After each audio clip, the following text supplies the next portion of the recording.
Hello. You're listening to An Artist's Happy Hour, a new podcast produced by the AT&T Performing Arts Center. I'm your host, Matt Lyle. I'll be spending an hour with one local artist every week and digging into what makes them tick as artists and people. The podcast is called An Artist's Happy Hour because I've been social distancing now for more than a month and I just miss happy hours. So I'll be enjoying a cocktail occasionally during these chats. I'm having an old-fashioned with Glenfiddich scotch, the official scotch of the AT&T Performing Arts Center, and it is delicious. And in this episode, I called the Dallas Theater Center's playwright in residence, Jonathan Norton. Dallas audiences will know Jonathan from his several hit plays in town, including Penny Candy, produced last year by the Dallas Theater Center, his play Mississippi Goddamn, produced by the South Dallas Cultural Center, and A Love Offering, produced by Kitchen Dog Theater. Now, without further ado, here is Jonathan Norton. Hello there, Jonathan Norton. How you doing, Matt? Pretty good. How are you? Oh, fine. I'm super excited to talk to you about playwriting. We have done that in passing many times here and there, sitting next to each other at shows and stuff. So I'm excited to record it and be able to listen back to it and share it with the world because you do great work. I admire what you do, and I'm excited to hear from you, sort of all your thoughts on what you do. Awesome, thanks. Yeah. So let's start at the beginning. What was your first play that you wrote? My first play was for Theater 3. I know, I just started out out the gate. No, I'm joking. Yeah. Big deal. Yeah. No, my first play was for Theater 3 when I was 15. But yeah, I was 15 and I was in a production of Joe Turner's Come and Gone at Theater 3 back in the day. And what year was this? Oh God, what year was that? General. Oh, it's the early 90s. Okay, early 90s. Yeah. Good. Uh-huh. Just trying to figure out your age. See, I know, Dude, and I'm sitting trying there to do like, what do you mean what year it was? What do you mean? I'm just interested.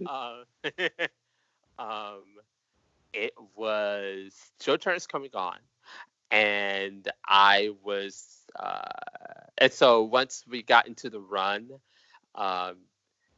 I guess to kill time backstage, I started writing like small scenes and monologues and what have you, and I would recruit actors in the show to read my stuff and act my stuff out.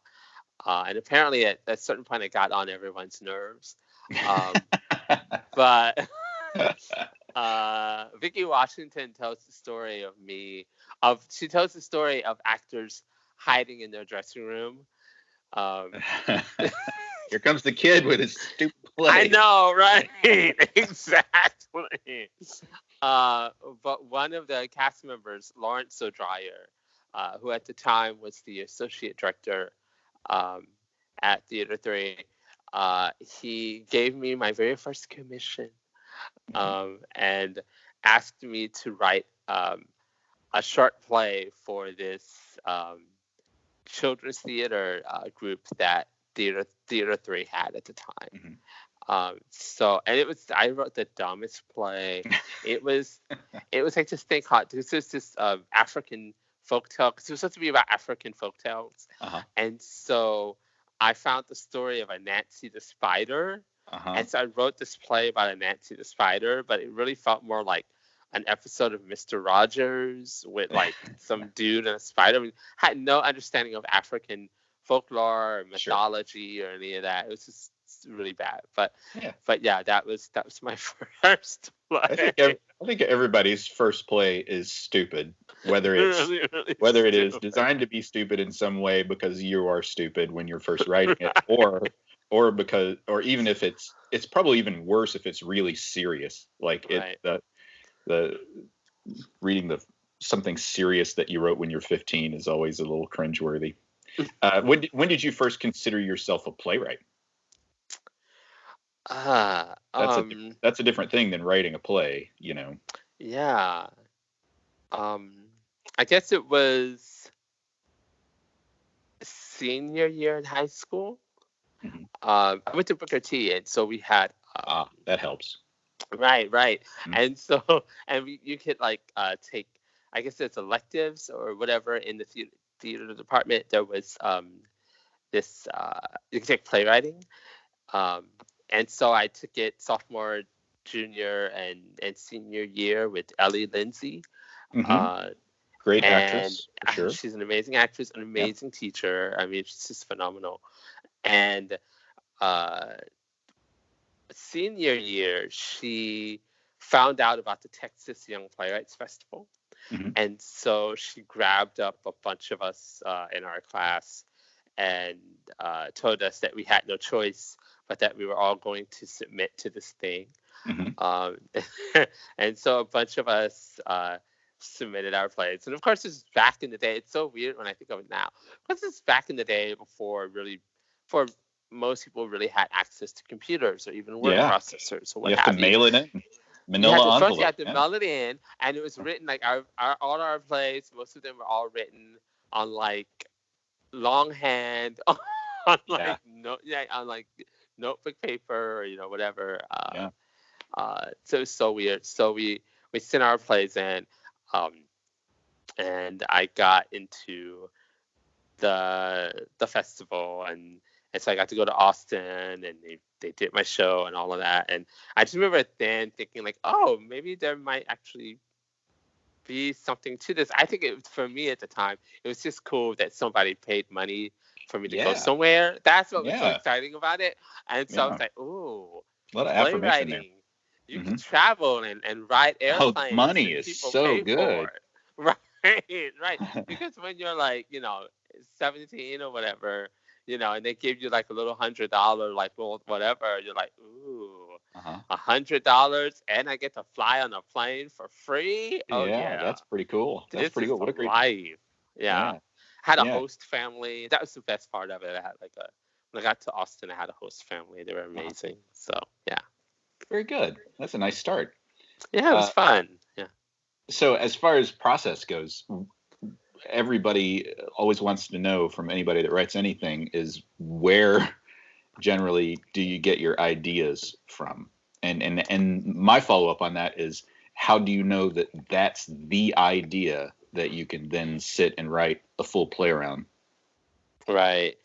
For me, it starts, the process starts with me kind of making a list for myself of exactly what it is that I feel like I want to do and what I certainly know I don't want to do. Mm-hmm. And so generally it's like in conversation with whatever I just finished. So it's like I want to try and see if I could do something that completely takes me out of the world of whatever that was. So I'll have a list. Like I want something that feels like this, or something I've never done a two-hander. Wow, wouldn't it be something to do a two-hander? Or like whatever, just a list of things that I want to do next, without necessarily knowing what a story is or what a story could be. But just a list of things I want to do, and also a list of things I know I don't want to do. And then, what's an example of something you don't want to do?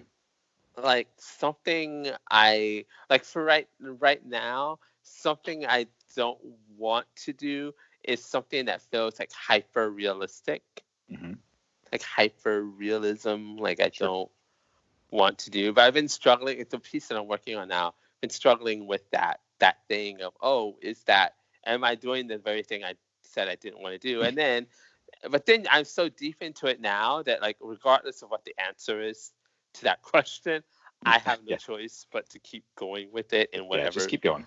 You never know. It happens to be. Yeah. But so it starts with me making a list of these questions. And then as ideas, how just randomly ideas come to you from so many different places and so many different sources.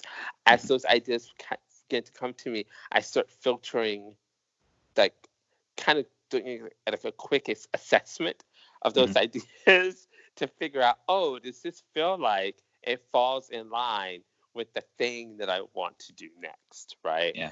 And then it does, and 9 times out of 10, most of the ideas don't. Yeah. And then ultimately I will find that thing that does. And I think the other part of my process, and probably the most difficult part, is not not forcing myself, or not feeling guilty about if I don't have anything, or if I'm in a fallow period, allowing that to just be, but not to force anything, because whenever I force something, it always turns out to be crap.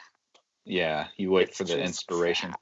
Yeah. Yeah, and I feel bad sometimes, because I'm like, I know that there are people like who say, don't wait for the inspiration, just get out there and do the thing and start and what have you. But yeah, sometimes that never works for me. Sometimes the inspiration doesn't, for me, it doesn't feel like it. Sometimes it doesn't feel like it's there, certainly on a day-to-day basis. Right. Like, I got to write today, it's on my schedule, but I am not feeling it. And then you sit down, and 5 minutes into it, it's like, oh, there it is. There's the inspiration. It doesn't always happen, but it works both. It works for. It depends on you. You know, every person has a totally different thing. How do you? Speaking of, so being a playwright really requires writing full plays, first and foremost, which is a lot of the difference between people who are aspiring playwrights and playwrights is finished plays. So how do you manage the discipline needed to write something that takes such a long amount of time and is so complicated, and there's so many places along the way that you can get knocked off your road? You know? Right. How do you make that happen for you? It probably is a little difficult because you wait for inspiration. Well, you know what's interesting about that is, I do need that, like, in terms of inspiration. But once I have that, whatever that thing is, whatever that idea is, I think that my process leading up to that has allowed me to somehow or another develop whatever foundation it is that I need for that story, to kind of help me power. Oh, okay. You know what? Okay, let me backtrack. I'm gonna call bullshit on myself. Good. Good. I was just right about to. So I'm glad you're gonna call bullshit on me. No. Like, oh my God, Matt. But to some extent, it is true. Like, I've developed a certain foundation that allows me blah blah blah blah blah. Yeah. Oh no. Right? And that's true. I was following. But the other thing that I've been really fortunate about is that a lot of what I work on is it's either like a commission, or it's based on a relationship with someone else, or something that I'm kind of obligated to do. Yeah. So obligation is a strong motivator. Right. Yeah. And so you get to that point where you don't want to be like a total flake out. And so I think that for me is probably the biggest thing, is just not wanting to be a flake out. Now, sure. Right. And then, but for pieces that are just solely me and of my own devising, that I'm not actually obligated to anyone. Yeah. I try to make myself think that I'm somehow obligated to my characters. Right? And so that I deserve to at least finish their story, even if it's one crappy draft. Yeah. Because if I'm able to do that, because if I'm able to do that, then I believe that's how I earn my character's trust. So this is going to sound really hippy-dippy and strange, but like, for instance, when people, how people ask you a ton of questions about your characters, if you ask me questions about any character of a play that I'm working on right now, especially if I'm very early in the development process for it, I will have very, very few answers for you. And oftentimes I feel really stupid because I don't really know. Like, you're like, so Like something as simple as, um, say I've written a character and it's not specifically clear whether or not this character is married, but there's something that feels like we need to know that they're married, but for whatever reason being, in my process of trying to just create the story and go from A to Z, like lights up, lights down, end of play, that's not anything that I've really put a lot of thought into. Right. So if you ask me that question, my answer would probably be like, maybe I yeah, I don't know yet, right? Should I know? I feel like I should know. Oh no. Should I know? Yeah. I don't really know. I don't know what I'm doing. Oh, she's sick. Why is she sick? Well, I don't know. She coughs a lot and she always complains about having a fever and whatever, but I don't know exactly what that is. I don't know if I need to know that now or whatever. But what I do believe is that if I can finish that first draft, then my characters know that, or at least one of the characters in the play, maybe my protagonist, I don't know. They kind of know that maybe I mean business. You're going to stick with them. Right. Because I like to believe that these characters kind of like exist in the world in some way, and I just somehow or another encounter them, but they've always kind of been there, and they've always kind of had this story, but the story, no one's actually told that story yet, and maybe other people there's a universe along. Right, and maybe other people have come along in the past and attempted to tell the story and like got bogged down with something else or lost interest or whatever, and so when I start working on the play and I introduce, so hippy dippy. And so when I start working on the play and I introduce myself to the characters and I'm like, hi, I'm writing a play about you. And they're like, yeah, all right, sure. Let's see. Yeah, we'll see how that works out. Right. And then I finish that first draft. And then after I finish that first draft, one of the characters is like, oh, okay, well, that's something. Okay, that's great. It's a good start. Let's see what you have there. Right. Yeah. And then as I continue, and then the process of getting them to actually open up and my being able to learn all those things that I really need to learn happens as I continue to work on the play and continue to earn their trust, to the point that you do begin to learn things. Like maybe there's something in the play. Like I always have this moment where I'm writing a play and there's some aspect of a character that makes absolutely no sense. Like, why in the world would they do this? Why in the world would she believe so and so? Why is she in this relationship with this person that's just so that there's nothing there and he's a jerk, or does she really believe this flat out lie? Like, why is she accepting this? Whatever answers that I have. And I feel like I get to a point when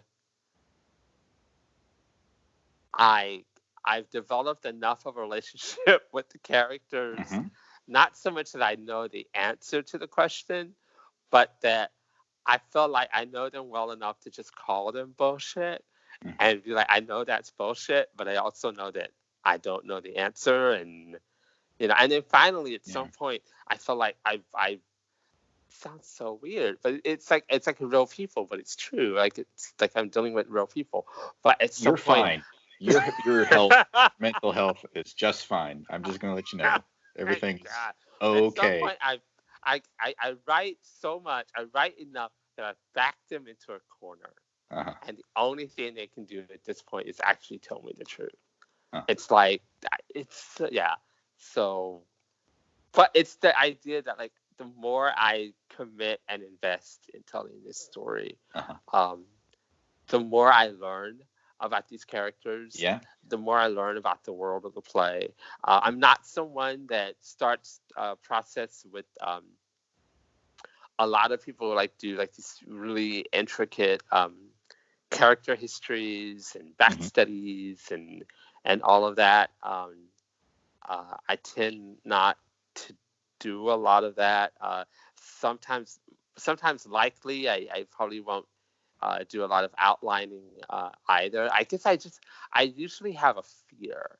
My fear is that, like, and because this fear has proven true, it's been very true for me, that the more I think I know about a character or about the world of the play, the less I'm able to discover.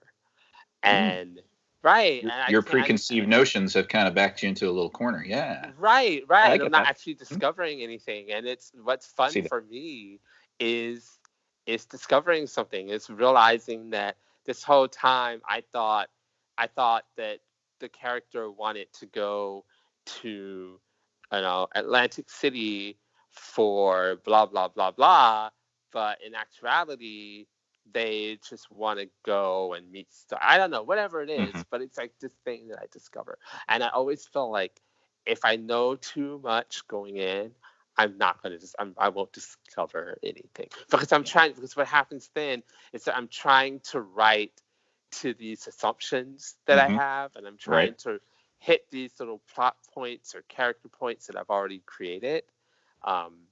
So yeah, that was a mouthful. Sorry. No, it's very good. No, I hear what you're saying, and this is a little bit of a sideways take on the conversation. But what do you love about theater in general? What do I love about theater? Yeah, what do you love about the theater? Yeah, I love the fact that I love the communal aspect of it. Absolutely. Just the idea that it's a bunch of people in one place, in one time, experiencing this. It's the same thing, but that experience has so many different kinds of meanings for all the different individuals that are in that space. But there are moments of shared understanding there too. Right. That everybody gets that joke. Everybody laughs at the exact same time, or that true thing. They all nod their heads at the exact same time. There's something that, I'm with you. And as a result, like, I've never been a huge fan of, like, I don't like movies. I mean, I every now and then I'll go to a movie, and it takes a lot for me to go see a movie. It really does. And part of it is because when I go to see a movie, I'm not having the experience that I have when I go to see a play. And the experience that I have when I go to see a play that I always love is that regardless of the play, I always meet new people, like in the audience or before the show or during the show, or at intermission or after the show or what have you. There's always that moment of, like, chatting with the person sitting next to you, or chatting with people in the lobby, talking about the play afterwards, or at intermission or what have you. Overhearing people in the urinal next to you. Right. And when I go to see a movie, it's never that experience. Like, you never have that experience when you go to see a movie. Yeah. You don't talk to the people at the movie theater. At least I don't, but I think that most people don't. You just kind of don't do that. You experience it with blinders on, or of course you experience it with your friends or family that you go with. But in terms of actually being in conversation with people outside of your immediate circle, being in conversation with absolute strangers, even, like, that never happens in a movie. Yeah, it's so much social. Yeah. So that's the thing I love about the theater, is I love that it. What were you gonna say?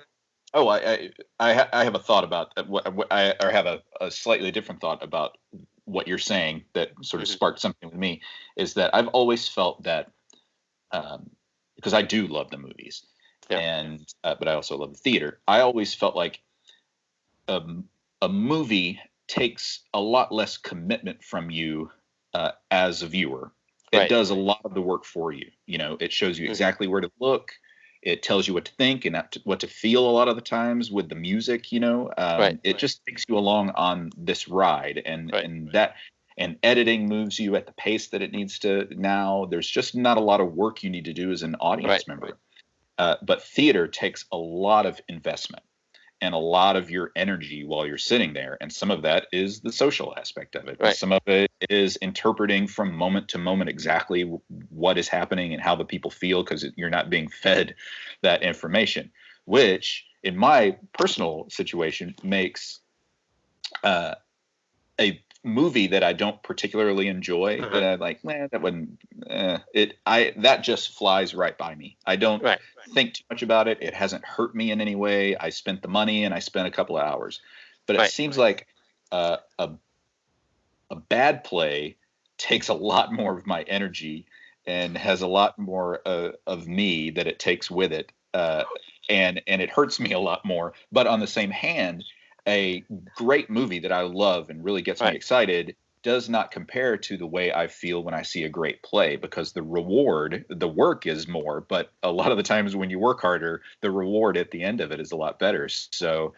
that's my relationship to those two things. I really love both, but I see the difference. I think the thing to me about the comparison between a bad movie versus a bad play is that there's so many things in a bad movie that can distract you from the fact that it's a bad movie. Yeah, you might still be like, it wasn't that great, but there's it wasn't my cup of tea, but it had its moments, because you have there's celebrity. Attractive. Maybe there's special effects, or just all kinds of stuff. Or just the way that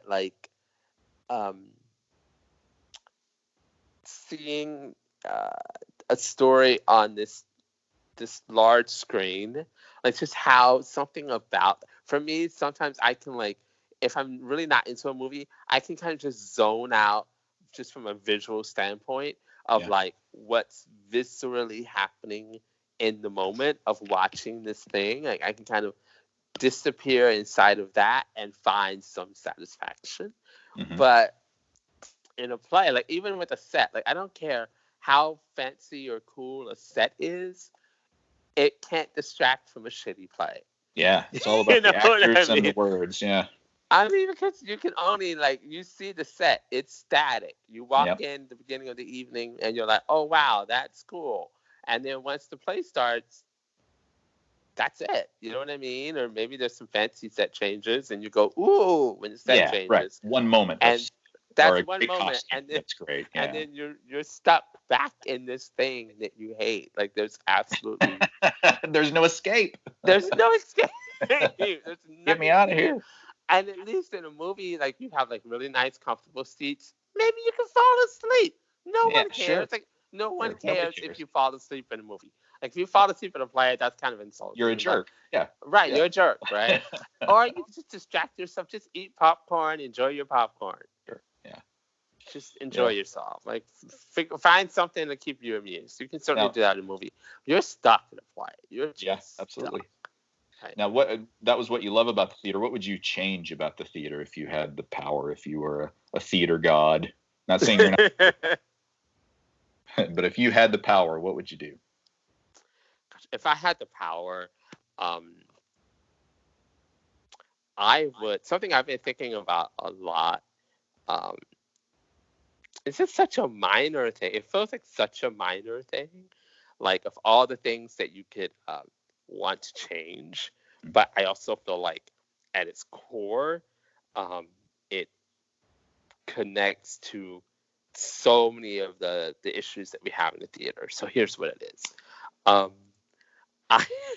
I would get rid of subscription system. And I know that sounds so really, of all the things you could change, that's the thing you would change. But I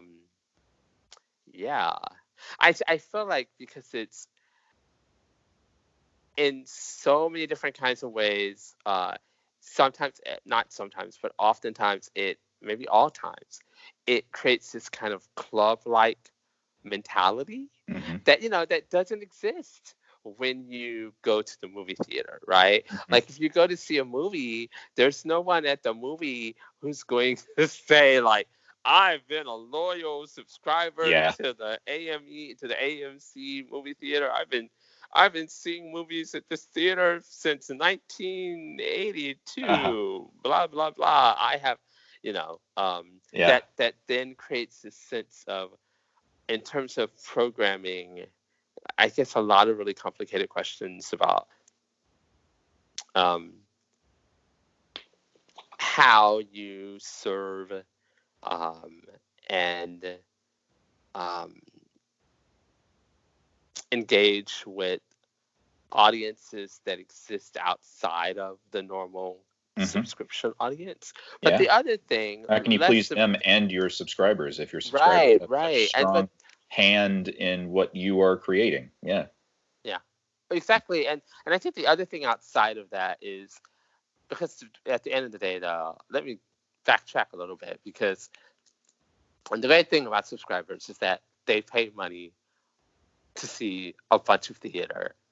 That's great for the year, and that's really awesome. Thank you very much. Yes, that's and I wish there were a way to do that that's not within the vein of it's like some theaters have like memberships where it's like I think like Lincoln Center, like certain theaters where you just like you purchase a membership, which gives you I think with some theaters, like you have the membership, you still technically have to pay for tickets, but you might get like a substantial discount on tickets, or maybe you purchase that membership even before you know which shows are happening, but it's like a variation. It's a variation in terms of like that membership may not be good for every show in the season, but you can pick and choose or whatever. But there's something about just the subscription season or series that I also think has created, what am I trying to say? It's created these complications in terms of like scheduling and what is really sustainable. Like for instance, in the theater world, we perform, plays can be in performance from anywhere from like 4 days a week to 8 days a week for a period of maybe as much as 3 to 6 weeks, right? And that doesn't happen in music. That doesn't happen in dance. You know what I mean? Yeah. But like we do that in theater, and it's, I always worry, like as a playwright, one of my great fears when I'm getting ready to go into production is, oh my God, will there be butts in seats? Like I always worry about that because you feel so bad. Like, does anyone care about all this? If anyone care, will there be butts in seats, and will we have empty houses? And when you're staring down like 16 performances or 30 performances, or like I think with Penny Candy, it was like 42 performances. Yeah, my goodness. And I was so nervous. I was like, oh my God. I was really, really scared. But the fact that like, I often wonder, is it because of this subscription season or series that we have that has like required our, the required programming to be so extensive as it is, right? That requires that we have like 6 week runs or 4 week runs, 4 performances a week, 8 performances a week, like just building out this series in order to accommodate all the subscribers that we have, right? And so they get their seats and then it's just like, is it sustainable? At what point is it no longer sustainable? So, well, I've got to tell you that I do not have an answer for that question. I am lost. I am as lost as anybody thinking about the future of those things. Yeah. So maybe my last question, we'll see. Right. And because you led into it so nicely, is you were talking about the fear of putting butts in seats as you're leading up to production. So as a playwright, you spend as much as a year or more working on a play, depending on the situation, and you pour your heart and your soul into it. And if you are extremely lucky, a very, very small percentage of people writing plays every year get those plays produced. And so you're into production. And what feelings do you have as you are in that part of the process? Once you're handing it off to directors and actors and designers, and you're getting close to handing the interpretation part of it off to audience members who you've never met, what's the gamut of emotions for you personally? I mean, of course, excitement that the thing is finally going to be brought to life and receive a production. So I mean, incredibly excited about that. However, I also feel a bit like something has died, because because now I'm turning it over, and in turning it over, I have to certainly give up a certain amount of ownership of it. Yeah. And so there's a feeling that somehow or another something is lost in that process. But Control. I think mostly, yeah. But I also think, oh no, what are you saying? No, I was saying control. Once you hand it over, that's always painful. Yeah. But also I think there's sometimes a sense of loneliness once I know, it's this weird, awkward, lonely, trying to figure out how I fit into the production and rehearsal process, and wanting to respect and give space to the director and to the actors, and to allow everyone the opportunity, the luxury of being able to discover things for themselves, and not feeling like I have to answer every question, or not feeling like, oh, this moment isn't working, I can fix it. No, don't worry about fixing it just yet. Wait, and maybe they can find the solution and fix it and discover whatever it is that they need to discover, because I have to remind myself that I've had however long of a journey with this play, and they might only, the actors and the actors especially, might only have had like maybe a few weeks with this thing. The director, depending upon when they came on board with this particular project, maybe they've had a year with it. I don't know, maybe less than that. But it's like, I have to remember that I have to give them the same time and ability and opportunity to make the discoveries that I've already made. Yeah. But you know, but I do think that my experience working on A Love Offering at Kitchen Dog, actually that was such a wonderful experience, because I got to work with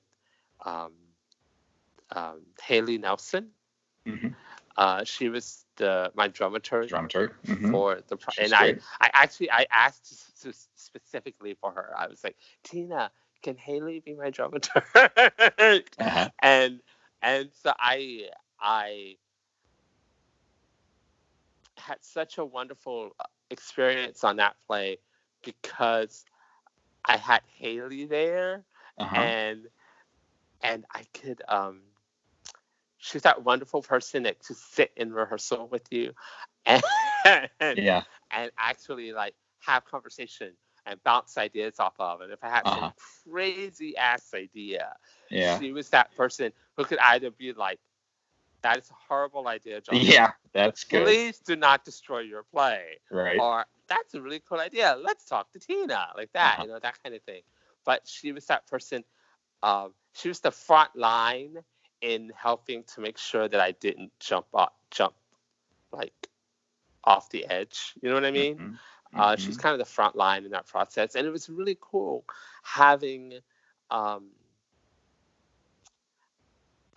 someone to be in process with, because oftentimes, for instance, you have your director, and of course your director can also serve as a dramaturg as well. And Tina Parker was amazing in that capacity as well. But the thing is that your director is also busy directing, and they're busy working. And there's sometimes, if you're sitting in rehearsal and you're having these things are happening, and you have these ideas going through your head, and you're making these little connections, and these things are kind of firing off for you, and you're trying to figure out how to process that. And maybe you have something that needs to come out in that moment that you just need to articulate and express in that moment, so you can work through it and either build on that or realize that that's just a crazy idea. The great thing with like having Haley right there is that was the person that when I had those moments, that was someone I could have those conversations with, instead of holding on to all of that stuff, bottling it up, and then maybe it break, trying to like unpack that in like 5 minutes of break, or when rehearsal was over and everyone's kind of tired and exhausted, and Tina of course has done like this brilliant work for the last like 4 hours or whatever, then at the end of that, like, Tina, I have this idea, and it's like, seriously, you know what I mean? But actually Haley already told you that you shouldn't make all the characters furries. That's not a good idea. Haley already told you that's a horrible idea, John. No, you're right, Haley. It sounds to me like the part of that, all the practical stuff rings so true. And then the first thing you said about the process is that it's a lonely process. Right. And it seems like that was a less lonely process for you because you very much was. Somebody who cared and loved about it, and whose only job, like your only job, is to care about the play, was sitting right next to you. That's great. Yeah. That's fantastic. Well, I feel like we could talk and talk and talk, but you probably hear my dog barking in the backyard. So my kid and my wife are back there playing. I'm gonna go out and experience some backyard quarantine time with the family now. But all right. I wish you nothing but luck. Thanks for talking to me. Thanks, dude. I appreciate this. This is so much fun. Yeah, very good. I really appreciate it. And I'll talk to you again soon. Awesome. Thanks. Thanks, Jonathan. All right. Bye.